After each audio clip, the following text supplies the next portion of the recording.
వీళ్ళు రాసిన దీన్ని బట్టి చూస్తుంటే ఆయన పేరేంటి అప్పట్లో కీలక పాత్ర పోషించి ఆ తర్వాత పక్కకి వెళ్ళిపోయారు కదా, ఆ, ఒక ఐఏఎస్ అజయ్ కల్లం, మాజీ ఐఏఎస్ అజయ్ కల్లం పేరు అనుకుంటా ఇది, లేకపోతే ఇంకెవరి పేరన్నా వాడుతున్నారేం తెలియదు. అజయ్ కల్లం యాక్చువల్ గా తను పవర్ లో ఉన్నప్పుడు ఆయనకేమీ వరగలేదు.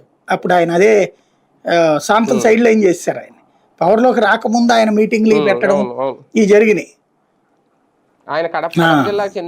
అందుకని ఆయన్ని టార్గెట్ చేశారు, లేకపోతే ఇంకెవరన్నా కీ రోల్ పోషిస్తున్నారేమో. యాక్చువల్ గా అంటే జగన్ కు వేరే భక్తుడు అన్నారంటే ఇప్పుడు వాస్తవంగా ఏంటంటే కొంతమంది ఇప్పుడు వేధింపులకు గురవుతున్న అధికారులు ఉన్నారు, వాళ్ళందరూ రేపు పొద్దున ఉద్యోగాల నుంచి బయటకు పోయాక రెచ్చిపోతారు గ్యారంటీగా. మొత్తం ఇక మీకు ఒక్క ఏడాది తర్వాత ఇప్పుడు ఒకటేంటంటే రోజు కొడుతుంటే పిల్లైనా పుల్లాగా ఎదురు తిరుగుతుంది. గ్యారంటీ 4 రోజులు పోతే అందరూ వస్తారు బయటికి. ఆ వచ్చినప్పుడు వాళ్ళని గురించిన విశ్వసనీయతని దెబ్బతీయటం.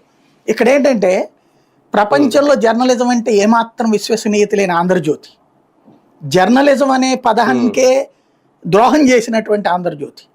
జర్నలిజం అంటేనే ఒక రాజకీయ పార్టీకి కార్యకర్తలుగా మనం పనిచేస్తూ ప్రత్యర్థి రాజకీయ పార్టీకి బురద చల్లుతూ మన రాజకీయ కార్యకర్తలను సంతుష్టీకరించేటటువంటి ఒక వ్యాపకం